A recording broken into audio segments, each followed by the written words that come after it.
ಈ ಆಧ್ಯಾತ್ಮ ಅಂತಕ್ಕಂಥದ್ದು ಬೆಳಿಬೇಕು. ನಾವ್ ಎಲ್ಲೆಲ್ಲೇ ಹೋದ್ರೆ ಏನೇನೋ ಕಳ್ಕೊತೇವೆ. ನಾ ಹೇಳ್ತಿರ್ತೇನೆ, ಎಲ್ಲರ ಮದ್ವಿಗೆ ಹೋದ್ರ ಮದ್ವಿ ಗದ್ದಲದೊಳಗ ಮಕ್ಕಳು ಕಳ್ಕೊಳ್ರು ಭಾಳ ಜನ ಅದಾರ. ಅಲ್ಲಿ ಮದ್ವಿ ಸಡಗರ ನೋಡ್ಬೇಕು, ಫೋಟೋ ಹೊಡ್ಕೋ, ಅದು ಮಾಡು, ಅವ್ರು ಏನ್ ಹಾಕೊಂಬಂದಾರ, ಅವ್ರು ಯಾವ ಬಂಗಾರ ಹಾಕೊಂಬಂದಾರ, ಅವ್ರು ಯಾವ ಸೀರೆ ಹಾಕೊಂಬಂದಾರ. ಈ ಗದ್ದಲದೊಳಗ ಮಕ್ಕಳು ಕಳ್ಕೋರು ಭಾಳ ಜನ ಅದಾರ. ಇನ್ನೆಲ್ಲೋ ಸಂತಿಗಳಿಗೆ ಹೋದ್ರ ರೊಕ್ಕ ಕಳ್ಕೊಳ್ಳೋರು ಭಾಳ ಜನ ಅದಾರ.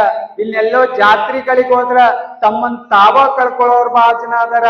ಆದ್ರೆ ಈ ಆಧ್ಯಾತ್ಮ ಪ್ರವಚನದೊಳಗ್ ಬಂದು ನಾವೇನು ಕಳ್ಕೊಳ್ದ್ರಿ ಅಜ್ಜರ, ನೀವೆಲ್ಲರೂ ಕೂಡ ಪ್ರಶ್ನೆ ಮಾಡಿದ್ರೆ ಇಲ್ಲಿ ಬಂದು ನೀವೇನು ಕಳ್ಕೊಳ್ಳೋದಿಲ್ಲ. ಇಲ್ಲಿ ಬಂದು ನಿಮ್ಮನ್ನ ನೀವು ತಿಳ್ಕೊಳ್ಳೋದು ತೊಳ್ಕೊಳ್ಳೋದು ಅಷ್ಟೇ ಈ ಕಾರ್ಯಕ್ರಮ ಮುಖಾಂತರ ಅಂತಕ್ಕಂಥದ್ದು ಅರ್ಥ ಮಾಡ್ಕೊಳ್ಬೇಕು. ನಿಮ್ಮನ್ನ ನೀವು ತಿಳ್ಕೊಳ್ಳೋದು ಆಧ್ಯಾತ್ಮದೊಳಗೆ ಆಳವಾಗಿ ಇಳಿದ್ರೆ ಇದೊಂದು ಅದ್ಭುತ ಆನಂದ ಸಾಗರ. ಇದು ಆಧ್ಯಾತ್ಮ ಅಂತಕ್ಕಂಥದ್ದು ಆನಂದ ಸಾಗರ. ಇದ್ರೊಳಗೆ ಯಾರು ಬಿದ್ದಾರಲ್ಲ ಅವರಟ್ಟು ಪರಮ ಸುಖಿನ ಯಾರು ಇಲ್ಲ. 12ನೇ ಶತಮಾನದೊಳಗೆ ಎಲ್ಲಾ ಬಸವಾದಿ ಪ್ರಮುಖರು ಸಂಸಾರದೊಳಗಿದ್ರು. ಸಂಸಾರದೊಳಗಿತ್ಕೊಂಡ ಈ ಆಧ್ಯಾತ್ಮಗಳದೊಳಗೆ ಇಳ್ಕೊಂಡು ಆನಂದ ನಿಜ ಸುಖಿ ಆದ್ರು ಎಲ್ಲ ಶರಣರು ಸಹಿತ. ಈ ಆಧ್ಯಾತ್ಮ ಅಂತಕ್ಕಂಥದ್ದು ಅಂಥದ್ದು. ಜಗಕ್ಕೆಲ್ಲವೂ ಗುರು ನಮ್ಮ ಕೂಡಲ ಸಂಗನ ಬಸವಣ್ಣ ಅಂತ ತಿಳ್ಕೊಂಡ ಅಲ್ಲಮ ಪ್ರಭುದೇವರು ಹೇಳುತ್ತಾರೆ. ಯಾರು ಈ ಅಲ್ಲಮ? ಅಲ್ಲಮ ಯಾರತ್ತಂದ್ರ ಶೂನ್ಯ ಪೀಠಾರೋಹಣವನ್ನು ವಹಿಸಿಕೊಂಡಿರ್ತಕ್ಕಂಥ ಅಲ್ಲಮ. ಶರಣಸ್ಥಳ ಹಿಡಿದು ಐಕ್ಯಸ್ಥಳ ಶಟಸ್ಥಳವನ್ನು ಏರಿ ಶೂನ್ಯ ಪೀಠಾರೋಹಣ ಏರಿರ್ತಕ್ಕಂಥ ಒಬ್ಬ ಅಲ್ಲಮ ಪ್ರಭುದೇವರು ಹೇಳತನ ಜಗಕ್ಕೆಲ್ಲವೂ ಗುರು ಯಾರತ್ತಂದ್ರ ಅದು ಅಣ್ಣ ಬಸವಣ್ಣ ಅಂತ ತಿಳ್ಕೊಂಡು ಹೇಳತಾನೆ.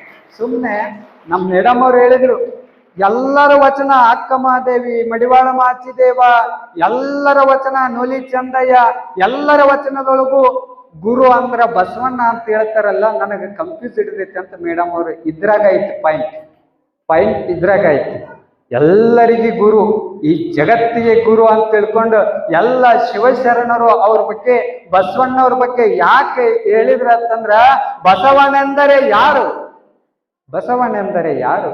ಬಿಜ್ಜಳನ ಕರಣಿಕನೆ ಅಲ್ಲ, ಅಲ್ಲ, ಬಿದ್ದವರನ್ನು ಎತ್ತಕ್ಕೆ ದುಡಿದ ಶಿವಯೋಗಿ ಅಂತ ಒಬ್ಬ ಕವಿ ಹೇಳತ್ತಾನ. ಬಸವನಂದ ಯಾರತ್ತಂದ್ರೆ ಯಾರು ನೊಂದವರು, ಯಾರ ಸಮಾಜದೊಳಗ ಅಸ್ಪೃಶ್ಯರು, ಹೆಣ್ಣು ಮಕ್ಕಳು, ಹೆಣ್ಣು ಗಂಡು ಏನು ಭೇದ ಭಾವ ಮಾಡ್ತಿದ್ರಲ್ಲ ಅದನ್ನೆಲ್ಲ ಓಡಿಸಿ ಎಲ್ಲರೂ ಸಮಭಾವವನ್ನು ತಿಳ್ಕೊಂಡು ಇಡೀ ಜಗತ್ತಿಗೆ ಸಮಾನತೆಯನ್ನು ಸಾರಿರ್ತಕ್ಕಂಥ ಒಬ್ಬ ಅದ್ಭುತ ಮಹಾನ್ ಕಾರಣಿಕ ಪುರುಷ ಯಾರಾದ್ರೂ ಇದ್ರೆ ಅದು ಬಸವಣ್ಣ ಅಂತಕ್ಕಂಥದ್ದು ಅರ್ಥ ಮಾಡ್ಕೊಳ್ಬೇಕು. ಎಲ್ಲರಿಗೂ ಸಮಾನತೆ ಅಂತ ತಂದ. ನಾವು ಮೇಳ ಜಾತಿ ಕೀಳ ಜಾತಿ ಇವನಾರವ ಇವನಾರವ ಇವನಾರವ ಎಂದೆನಿಸದಿರಯ್ಯ, ಇವನಮ್ಮವ ಇವನಮ್ಮವ ಇವನಮ್ಮವ ಎಂದೆನಿಸಯ್ಯ ಅಂತ ಬಾಯಿ ತುಂಬ ಹೇಳುತ್ತೇವೆ, ಬಾಯಿ ತುಂಬ ವಚನ ಹೇಳುತ್ತೇವೆ. ಆದ್ರೆ ಅದರ ತಕ್ಕಂಗ ನಡೀತದೇನು ಈಗಿನ ಕಾಲ? ಇಲ್ಲ. ಇವ ಆ ಜಾತಿ, ಇವ ಈ ಒಬ್ಬ ಸಣ್ಣ ಹುಡುಗಿ ಒಂದು ಫಂಕ್ಷನ್ದೊಳಗೆ ಬಂದು ಈ ವಚನ ಹೇಳಿದ್ಲಿ, ಇವನಾರವ ಇವನಾರವ ಇವನಾರವ ಎಂದೆನಿಸದಿರಯ್ಯ, ಇವನಮ್ಮವ ಇವನಮ್ಮವ ಇವನಮ್ಮವ ಎಂದೆನಿಸಯ್ಯ, ಕೂಡಲ ಸಂಗಮ ದೇವ ಇವ ನಮ್ಮ ಮನೆಯ ಮಗನ ಎಂದೆನಿಸಯ್ಯ ಅಂತ ತಿಳ್ಕೊಂಡು ಒಬ್ಬ ಹುಡುಗಿ ಬಂದು ಸ್ಟೇಜ್ದೊಳಗೆ ಬಂದು ಈ ವಚನ ಹೇಳಿದ್ಲು. ಅವಾಗ ಸ್ಟೇಜ್ ಮ್ಯಾಗ ಕೂತು ಒಬ್ಬ ಗೆಸ್ಟ್ ಕರೆದ ಕೇಸಿಂದ ಭಾಳ ಚಂದ ವಚನ ಹೇಳಿದ್ ನೋಡವ, ನೀ ಯಾವ ಜಾತಿಕ್ಕಿ? ಭಾಳ ಚಂದ ವಚನ ಹೇಳಿದ್ ನೋಡವ, ನೀ ಯಾವ ಜಾತಿಕ್ಕಿ? ಆ ವಚನನ ಅದ ಹೇಳ್ಯಾಳಕ್ಕಿ, ಇವ ಮತ್ತೆ ಯಾವ ಜಾತಿ ಅಂತ ಕೇಳಕ. ಹಿಂಗಾದ್ರೆ ಹೆಂಗ ಸಮಾನತೆ ಬರ್ತದ ನಮ್ಮ ಜಗತ್ತಿನೊಳಗ? ನೀವು ಸೂಕ್ಷ್ಮ ಈ ಕಾರ್ಯಕ್ರಮ ಗಮನ ಕೊಟ್ಟು ನೋಡ್ಬೇಕು ನೀವೆಲ್ಲ. ನಾವು ಪ್ರಥಮವಾಗಿ ಕಾರ್ಯಕ್ರಮ ಪ್ರಾರಂಭ ಮಾಡಿದ್ದೆಲ್ಲಿ? ಎಲ್ಲಿ? ಸಮಾನತೆ. ಈ ವೇದಿಕೆ ಮೇಲೆ 2 ಫೋಟೋ ಇಟ್ಟೇವೆ. ಯಾರ್ಯಾರು? ಪುರುಷರು, ಮಹಿಳೆಯರು, ಸ್ತ್ರೀ ಸಮಾನತೆ. ಇದನ್ನೇ ಜಗತ್ತಿನೊಳಗ ಅಣ್ಣ ಬಸವಣ್ಣ ಸಾರಿದ ಈ ಎಲ್ಲ ವಿರಕ್ತ ಮಠಗಳು ಈ ಜಗತ್ತಿನೊಳಗ ಏನು ಸಾರಕತ್ತವತ್ತಂದ್ರ ನಾವೆಲ್ಲ ಅರ್ಥ ಮಾಡ್ಕೊಳ್ಬೇಕು. ಉರುಳು ಹಗ್ಗದ ಹಾರ ತಾಯಿ ಕೊರಳ ಬಿಗಿದಿರುವುದು, ದಾಸ್ಯ ಮಧುರೆಯ ಕುಡಿದು ದೇಶ ಮಲಗಿಯುವುದು. ಈ ನರಿವರು ಹತಭಾಗ್ಯರೆಂದು ನಾಡ ಜನ ಜಯಿಸಿರುವಾಗ ಇವರು ಕೀಳು ಜಾತಿಯವರು, ಇವರು ಅಸ್ಪೃಶ್ಯರು ಅಂತಕ್ಕಂಥದನ್ನ ಇಡೀ ಜಗತ್ತೇ ಎಲ್ಲರನ್ನು ಕೀಳದಿಂದ ನೋಡುವಂತ ಸಂದರ್ಭದೊಳಗ ಒಬ್ಬ ಸೂರ್ಯೋದಯನ ಉದಯ ಆಗ್ತದೆ. ಅವನ ಉದಯದಿಂದ ಯಾವ ನಾಡಿನೊಳಗ ಸಂಘಟನೆ ಇಲ್ಲ, ಯಾವ ನಾಡಿನೊಳಗ ಭಾವೈಕ್ಯತೆ ಇಲ್ಲ. ಅದೇ ನಾಡಿನೊಳಗ ಸೂರ್ಯೋದಯದಂತೆ ಉದಯವಾಗಿ ಭಾವೈಕ್ಯತೆ ಮೂಲಕ, ಸಂಘಟನೆ ಮೂಲಕ, ಸಮಾನತೆಯ ಮೂಲಕ ಈ ಜಗತ್ತನ್ನು ಬೆಳಗಿರ್ತಕ್ಕಂಥ ಒಬ್ಬ ಅದ್ಭುತವಾದ ಪುರುಷ ಅದು ಅಣ್ಣ ಬಸವಣ್ಣ. ಅಣ್ಣ ಬಸವಣ್ಣ ಅದಕ್ಕೆ ಅವನು ಈ ಜಗತ್ತಿಗೆ ಗುರು ಆಗ್ತಾನೆ. ಅದಕ್ಕೆ ಜಗತ್ತಿಗೆ ಗುರು ಆಗ್ತಾನೆ. ನಾವು ಸಹಿತ ಹೆಂಗ್ ಬದುಕಬೇಕಂದ್ರೆ ಅವರ ತತ್ವಾದರ್ಶಗಳನ್ನು ನಾವೆಲ್ಲರೂ ಕೂಡ ಮೈ ಒಳಗ ಅಳವಡಿಸ್ಕೊಳ್ಬೇಕು. ಸುಮ್ಮನೆ ಕೇಳೋದು, ಸುಮ್ಮನೆ ಹೋಗೋದು, ಪ್ರಸಾದ ಮಾಡೋದು ಅಷ್ಟೇ ಜೀವನ ಜೀವನ ಅಂದ್ರೆ ಅಷ್ಟೇ. ಇದಕ್ಕ ಬಂದೇವ್ ನಾವು. ನಮ್ಗೆ ಭಾಳ ಖುಷಿ ಅನಿಸಿದೆ ಏನಂತಂದ್ರ, ನಾವು ಫಸ್ಟ್ ವೇದಿಕೆ ಮೇಲೆ ಬಂದಿದೆ, ನಮ್ಮ ಹಿರಿಯರಿಗೆ ಬರ್ರಿ ಬರ್ರಿ ಬರ್ರಿ ಅಂದ ನಾನು. ಒಟ್ಟ ಬರಲಿಲ್ಲ ಅವ್ರು. ಅಪ್ಪಗಳ ಪ್ರವಚನ ಕೇಳಕ್ ಕುಂತೇವ್ರಿ, ನಾವು ತಳಗ ಕುಂದಿರ್ತೇವೆ. ಆನಂದ್ ಸರ್ ಬಂದು ಅವ್ರು ಒತ್ತಾಯದ ಮೇರೆಗೆ ಇಲ್ಲಿ ಕರ್ಕೊಂಡು ಬಂದ್ರು. ಅವ್ರು ಇಲ್ಲಿ ಬಂದು ನನಗೆ ಹೇಳಾಕ್ತಿರಿ, ಅಜ್ಜರ ನಾವು ತಳಗ ಕುಂದಿರ್ತೀನಿ, ಮ್ಯಾಗ ಹೋಲ್ರಿ, ನಾ ಸುಮ್ ಕೇಳಕ್ ಬಂದಿನ್ರಿ ಅಂತ ಹೇಳಿದ್ರು. ನೋಡ್ರಿ, ನಾವಿಟ್ಟ ಮ್ಯಾಲಿ ಕುಂತ್ರ ಶ್ರೇಷ್ಠ, ತಳಗ ಕುಂತ್ರ ಶ್ರೇಷ್ಠ. ಈ ಮ್ಯಾಗ ಕುಂತವ್ರು ತಳಗ ಹೋಗೋರು, ತಳಗ ಕುಂತವ್ರು ತಳಗ ಹೋಗೋರು. ಯಾಕೆ ಮ್ಯಾಗ ಕುಂತಾರಂತ ಮ್ಯಾಗ ಇರ್ತಾರೆ ಯಾವಾಗಲ್ಲ ಅವರು ತಳಗ. ನಾವ್ 30, 40 ಸೈಟ್ ಹಿಡ್ಕೊಂಡ್ರೆ ಲಾಸ್ಟ್ 3/6 ಇಟ್ಟ ನಮ್ಮ ಸೈಟ್. ಈಗ ಎಟ್ಟು ಗಳಿಸಿದ್ರು ಕೂಡ ಅದಕ್ಕೆ ಯಾರು ಮೇಳಲ್ಲ, ಯಾರು ಕೀಳಲ್ಲ, ಎಲ್ಲರೂ ಸಮಾನತೆ ಇರ್ಬೇಕಂತಕ್ಕಂಥದ್ದು ಸಂದೇಶವನ್ನು ಸಾರಿರ್ತಕ್ಕಂಥ ಶತಮಾನ ಅದು 12ನೇ ಶತಮಾನ ಅಂತಕ್ಕಂಥದ್ದು ನಾವೆಲ್ಲರೂ ಸಹಿತ ಅರ್ಥ ಮಾಡಿಕೊಂಡು ಬಸವಣ್ಣನನ್ನ ನಾವೆಷ್ಟು ನೆನೆಸ್ತೇವೆ ಎಲ್ಲೋ ಗೊತ್ತಿಲ್ಲ. ಹೆಣ್ಣು ಮಕ್ಕಳು ನೀವೆಲ್ಲರೂ ಕೂಡ ನೆನೆಸ್ಬೇಕು, ಯಾವಾಗಲೂ ಕೂಡ ನೀವು ನೆನೆಸ್ಬೇಕು. ಯಾಕಂದ್ರೆ ಇವತ್ತು ಎಲ್ಲ ಮಕ್ಕಳು ಇವತ್ತು ಎಲ್ಲಾ ಕ್ಷೇತ್ರದೊಳಗೆ ಹೋಗಿ ಎಲ್ಲರೂ ಕೂಡ ಸಾಧನೆ ಮಾಡಾಕತ್ತಾರ. ಇವತ್ತು ಹೆಣ್ಣು ಮಕ್ಕಳು ಸಹಿತ ಪದ್ಮಶ್ರೀ ಪ್ರಶಸ್ತಿ ತಗೊಳ್ಳೋ ಮಟ್ಟಿಗೆ ಬೆಳೆಯಾಕತ್ತಾರ ಅಂತಂದ್ರ ಅದಕ್ಕೆ ಮೂಲ ಬೇರೆ ಯಾರತ್ತಂದ್ರ ಅದು ಅಣ್ಣ ಬಸವಣ್ಣ ಅಂತಕ್ಕಂಥದ್ದು ಅರ್ಥ ಮಾಡ್ಕೊಳ್ಬೇಕು. ಈ ಸಮಾಜ ಹೆಣ್ಣು ಹುಟ್ಟಿದ್ರೆ ಏನ್ ಅನ್ಸ್ತೀರಿ ನೀವು? ಗಂಡು ಹುಟ್ಟಿದ್ರೆ ಯಾಕಿದು ಈ ಭೇದ ಭಾವ? ಯಾಕ? ಹೆಣ್ಣು ಹುಟ್ಟಿದ್ರೆ ಜಿಲೇಬಿ ಹಚ್ಚೋದು, ಗಂಡು ಹುಟ್ಟಿದ್ರೆ ಪೇಡೆ ಹಚ್ಚೋದು. ಯಾಕೆ ಇಲ್ಲೇ ಭೇದ ಭಾವ ಮಾಡ್ತೇವೆ? ನಾವ ಭೇದ ಭಾವ ಮಾಡ್ತೇವೆ, ಇನ್ನು ಹೊರಗಿನವ್ರು ಮಾಡೋದು ಹೋತ್ ನಾವ ಇಟ್ಟು ಭೇದ ನೀವು ಇನ್ನು ಮ್ಯಾಗ ಒಂದು ತತ್ವ ಪಾಲಿಸ್ಬೇಕು. ಹೆಣ್ಣು ಹುಟ್ಟಿದ್ರು ಪೇಡೆ ಹಚ್ಚುವಂತ ಸಂಸ್ಕೃತಿ ನಮ್ಮ ಜಮಖಂಡಿ ಒಳಗೆ ಬೆಳಬೇಕು. ಯಾವ ಹೆಣ್ಣು ಕೂಡ ಕೀಳಲ್ಲ. ಈ ಸಮಾಜ ಹೆಂಗಿತ್ತು? ಹೆಣ್ಣು ಹುಟ್ಟಿದ್ರ ಗಂಡು ಹುಟ್ಟಿದ್ರ ಪೇಡ ಹಚ್ತಿತ್ತು, ಹೆಣ್ಣು ಹುಟ್ಟಿದ್ರ ಪೀಡ ಅಂತಿತ್ತು ಈ ಸಮಾಜ.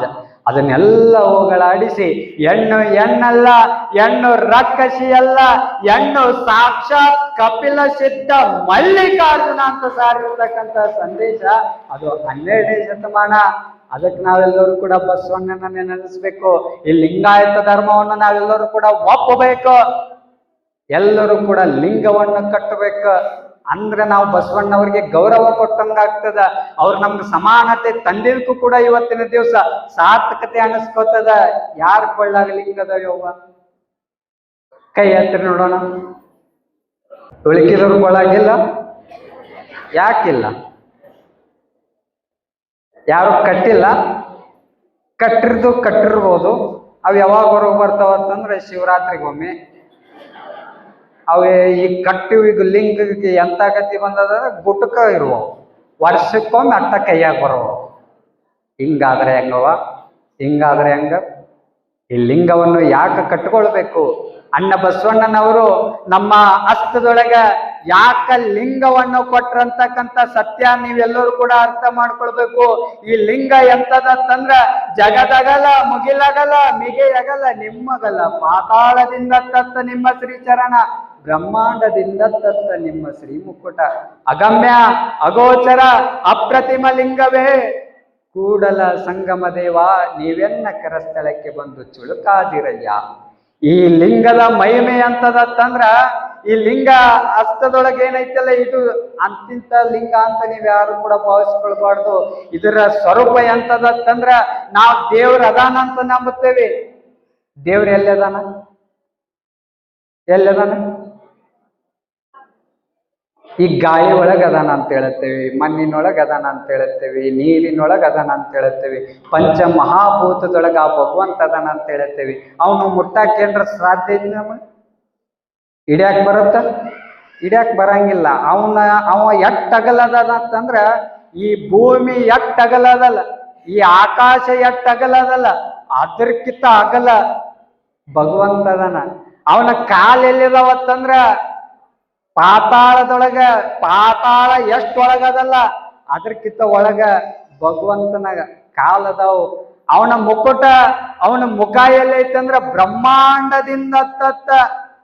ಭಗವಂತನ ಮುಖ ಎಲ್ಲೈತಂದ್ರ ಬ್ರಹ್ಮಾಂಡದ ಆಚೆ ಆ ಭಗವಂತನ ಮುಖ ಅದ. ಎಲ್ಲಿ ಹಿಡ್ಕೊಳ್ಳೋರ ಆ ಭಗವಂತನೇ ನೀವು. ಅದಕ್ಕ ಬಸವಣ್ಣ ಏನ್ ಮಾಡಿದ? ಆ ಭಗವಂತನನ್ನ ನಾವು ಮುಟ್ಲಿಕ್ಕೆ ಸಾಧ್ಯ ಇಲ್ಲ. ಆ ಭಗವಂತನ ಸ್ವರೂಪವಾಗಿ ಸಾಕ್ಷಾತ್ ಭಗವಂತನನ್ನೇ ಕೈ ಒಳಗ ಕೊಟ್ಟೋರು ಯಾರತ್ತಂದ್ರ ಅದು ಅಣ್ಣ ಬಸವಣ್ಣನವರು ಅಂತಕ್ಕಂಥದ್ದು ಅರ್ಥ ಮಾಡ್ಕೊಳ್ಬೇಕು. ಅದಕ್ಕೆ ಲಿಂಗವನ್ನು ಕಟ್ಟಕಿಸಿಂದ ನಾವು ಯಾವಾಗಲೂ ಕೂಡ ಲಿಂಗ ಪೂಜೆಯನ್ನು ಮಾಡ್ಬೇಕ. ಅಂದ್ರ ನಮ್ಮಲ್ಲಿ ಎಲ್ಲವೂ ಹೋಗ್ತಾವ, ಎಲ್ಲ ಚಿಂತೆ ಹೋಗ್ತಾವದು, ಎಲ್ಲ ಹೋಗ್ತಾವ. ಲಿಂಗ ಪೂಜೆ ಮಾಡ್ಬೇಕು. ನಾವು ದೇವ್ರ ಪೂಜೆ ಮಾಡಿದ್ರೆ ಆ ದೇವ್ರಿಗೆ ಹೋದ್ರೆ ಆ ದೇವ್ರ ಫೋಟೋ ತರೋದು, ಈ ದೇವ್ರಿಗೆ ಹೋದ್ರೆ ಈ ದೇವ್ರ ಫೋಟೋ ತರೋದು, ಎಲ್ಲಾ ದೇವ್ರ. ಬಸವಣ್ಣನ ಜೀವನದೊಳಗೆ ಒಂದು ನಡೆದಿರ್ತಕ್ಕಂಥ ಘಟನೆ. ಬಾಲಕನಿದ್ದಾಗ ಅವರ ತಂದೆ ಪೂಜೆ ಮಾಡ್ತಿರ್ತಾನೆ. ಪೂಜೆ ಮಾಡುವಾಗ ಬಸವಣ್ಣನಿಗೆ ಹೊಟ್ಟಿ ಹಸ್ದಿರ್ತದ. ಅವಾಗ ತಂದೆಗೆ ಕೇಳ್ತಾನ, ಯಪ್ಪ ನನಗೆ ಹಸುವಾಗ್ಯದ, ನನಗೆ ಊಟ ಕೊಡ್ರಿ. ಇನ್ನು ಪೂಜೆ ಆಗ್ಬೇಕು, ಇನ್ನ ಗಣಪತಿ ಪೂಜೆ ಅದ, ಇದನ್ನ ಮುಗಿಮಟ್ಟ ಸುಮ್ಮಿರು, ಆಮೇಲೆ ನಿನಗೆ ಪ್ರಸಾದ ಕೊಡ್ತೇವೆ, ಊಟ ಕೊಡ್ತೇವೆ ಅಂತ ತಿಳ್ಕೊಂಡು ಅವರ ತಂದೆ ಹೇಳಿದಾಗ ಅವಾಗ ಬಸವಣ್ಣ ಏನ್ ಮಾಡ್ತಾನಂದ್ರ, ಕೋಪಗೊಂಡಿರ್ತಕ್ಕಂಥ ಬಸವಣ್ಣ ಹೋಗ್ತಾನ, ಹೊರಗಡೆ ಬರ್ತಾನ. ಹೊರಗಡೆ ಬಂದು ಏನ್ ಮಾಡ್ತಾನಂದ್ರ ಒಂದಿಷ್ಟು ತೆಗ್ಗುಗಳನ್ನ ತೆಗಿತಾನ. ಒಂದು ತೆಗ್ಗು ತೆಗಿತಾನ, 2 ತೆಗ್ಗು ತೆಗಿತಾನ, 3 ತೆಗ್ಗು ತೆಗಿತಾನ. ಎಲ್ಲ ಸುತ್ತಮುತ್ತವು ಸಹಿತ ತೆಗ್ಗ ತಕ್ಕೋತ ಆ ಬಸವಣ್ಣ ಕುಂದರ್ತಾನ. ಅವಾಗ ಅವ್ರ ಅಪ್ಪ ಬರ್ತಾನ, ಬಾ ಈಗೆಲ್ಲ ಪೂಜೆ ಮುಗ್ದವ್, ಬಾ ಪ್ರಸಾದ ಮಾಡಮ್ಮ ಅಂತ ತಿಳ್ಕೊಂಡು ಬಸವಣ್ಣನಿಗೆ ಕೇಳಿದಾಗ ಅವಾಗ ನನಗೆ ನೀರೇರ್ಸಾಗೈತಿ, ಮೊದಲು ನಾನು ನೀರು ಕುಡಿತೀನಿ. ಎಲ್ಲಿ ನೀರು ಕುಡಿತೀನಿ? ಇಲ್ಲಿ ತೆಗ್ಗ ಕಟ್ಟಾಕತ್ತಲ್ಲ, ಇದ್ರ ಒಳಗಡ್ಡಿದ್ರ ನೀರ್ ಅದಾವ ಅಂತ ಅದಕ್ಕೆ ಕಟ್ಟಾಕತ್ತೀನಿ ಅನ್ನ. ಅವಾಗ ಅಂದಂತೆ, ಬಸವಣ್ಣ ಅವೇಕಿ ನೀನು ಅಲ್ಲೊಂದು ಇಲ್ಲೊಂದು ಇಲ್ಲೊಂದು ಅಲ್ಲೊಂದು ತೆಗ್ ಕಟ್ಟಿದ್ರೆ ನಿನಗೆ ನೀರು ಸಿಗ್ತಾವೇನೋ? ಅವೆಲ್ಲಾ ತೆಗ್ ದೂರ ದೂರ ಅಡ್ಡೋದಕ್ಕಿಂತ ಒಂದ ಕಡೆ ನೀ ಏನ್ರ ತೆಗ್ ಕಟ್ಟಿದೆ ಅಂತಂದ್ರ ನಿನಗೆ ನೀರು ಸಿಗ್ಲಿಕ್ಕೆ ಸಾಧ್ಯ ಅಂತ ತಿಳ್ಕೊಂಡು ಅವ್ರ ಅಪ್ಪ ಹೇಳ್ತಾನ.